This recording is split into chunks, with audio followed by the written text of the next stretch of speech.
Wine from Israel is 80% kosher, Sabbath-Observant, and all-male. Israel is a major wine player, producing award-winning kosher varietals that are not just for religious holidays, rites, and ritual meals.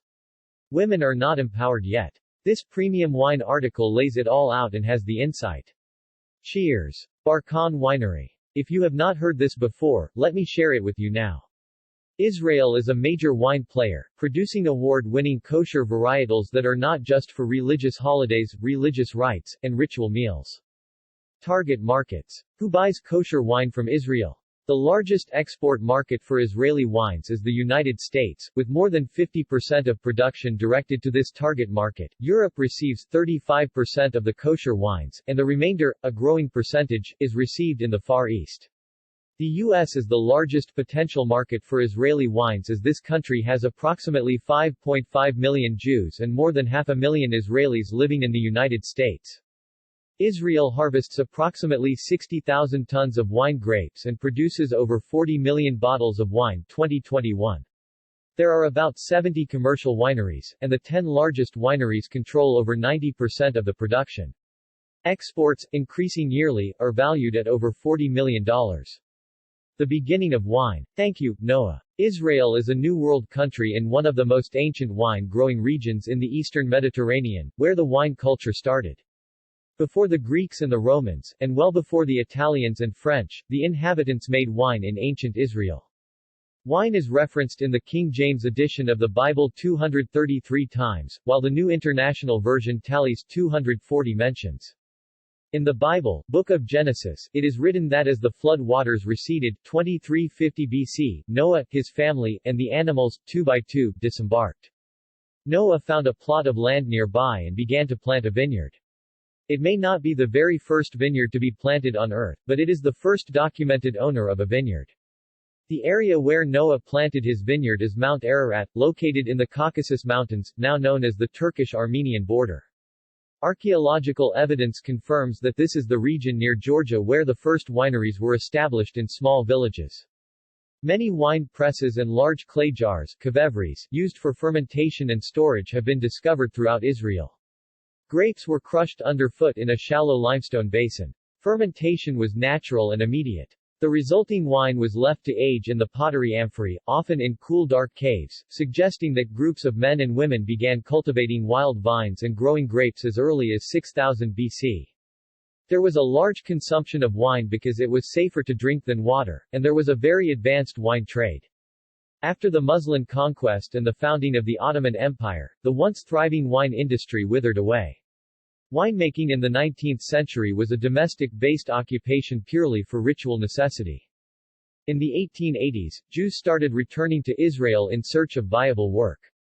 Their efforts were supported and financed by the French Baron Edmond de Rothschild, who owned the Bordeaux winery, Château Lafite.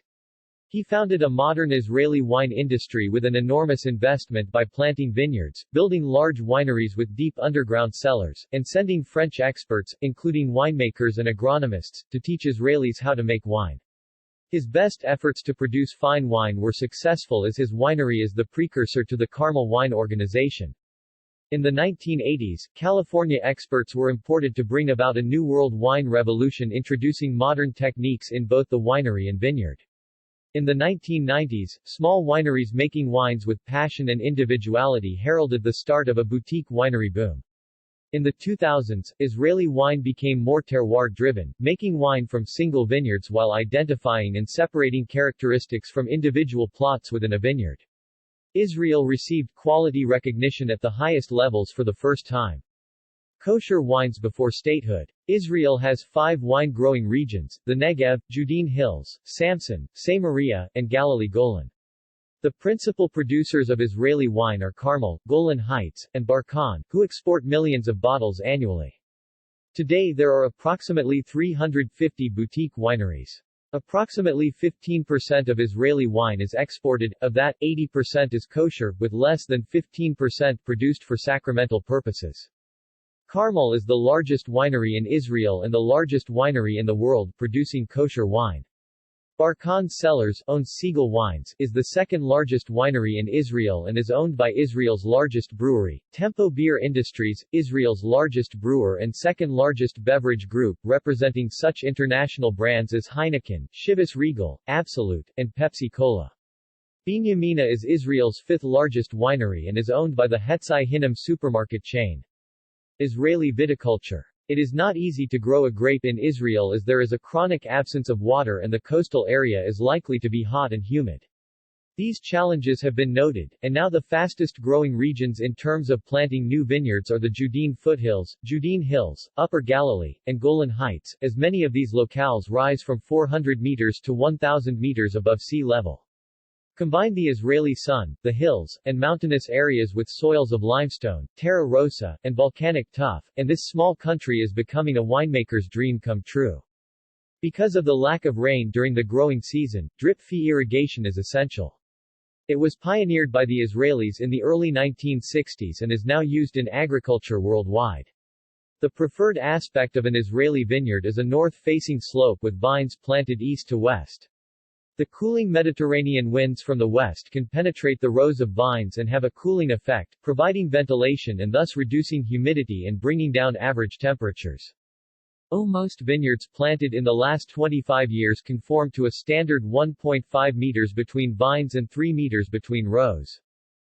Typical vineyard density is 2,220 vines per hectare. Mechanical harvesting. Harvest is scheduled for evenings and transported directly to the winery in the cool early morning temperatures. Canopy management is crucial in a hot country. Focus on reducing the vigor of the vines and protecting grapes from overexposure. Most vineyards are cordon-pruned using the vertical shoot position, VSP. What it takes to be kosher.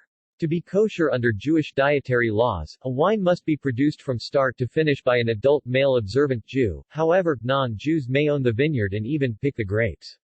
Kosher, Yiddish for proper or fit, production must be 1. Supervised by a rabbi. 2. Contain only kosher ingredients, including yeast and fining agents. 3. Must be processed using equipment rabbinically certified to make kosher wines. 4. Without preservatives or artificial colors added. 5. Handled, from vine to wineglass by Sabbath-observant Jews, unless the wine is mevushal.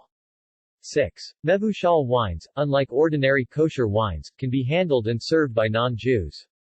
7. Mevusal wine must be heated to 185 degree F. Extended exposure to high temperatures can threaten a wine's character, however, producers have developed flash pasteurization techniques that minimize the impact on the taste of the wine. 8. To be kosher for Passover, the wine must be free of certain additivities, i.e., corn syrup and legumes.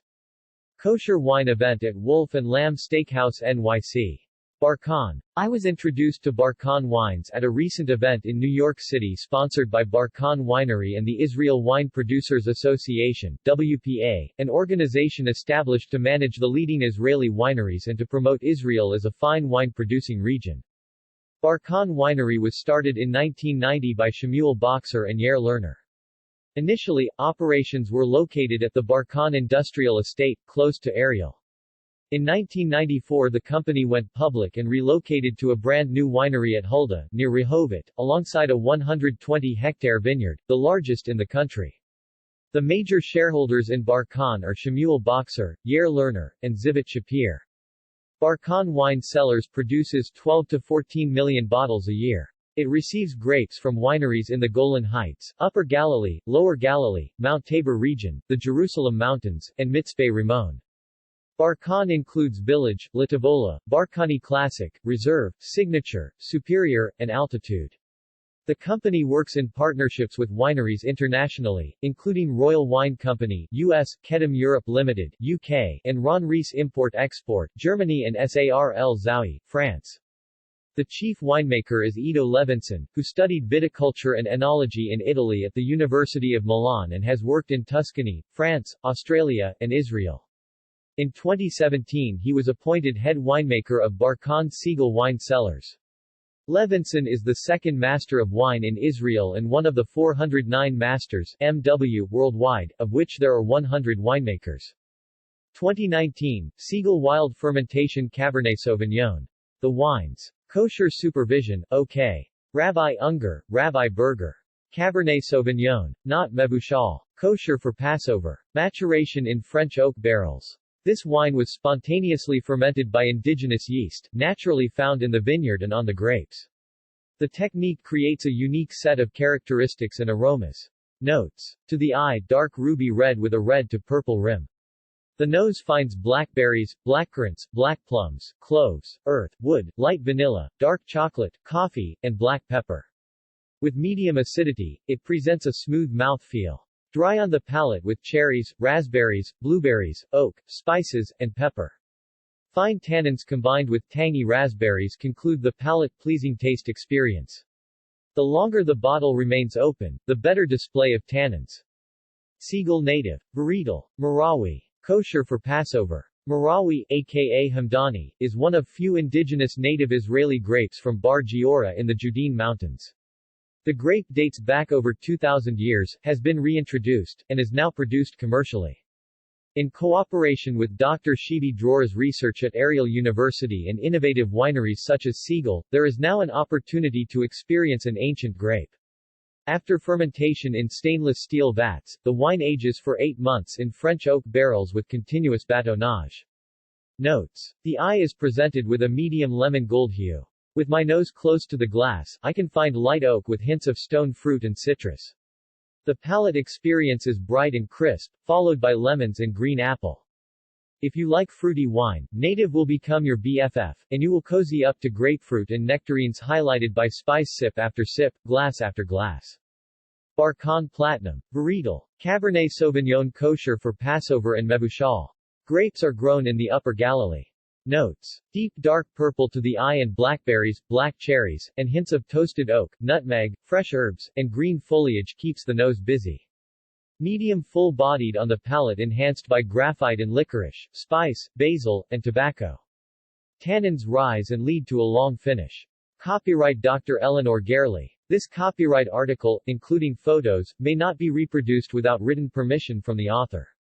More news about wine.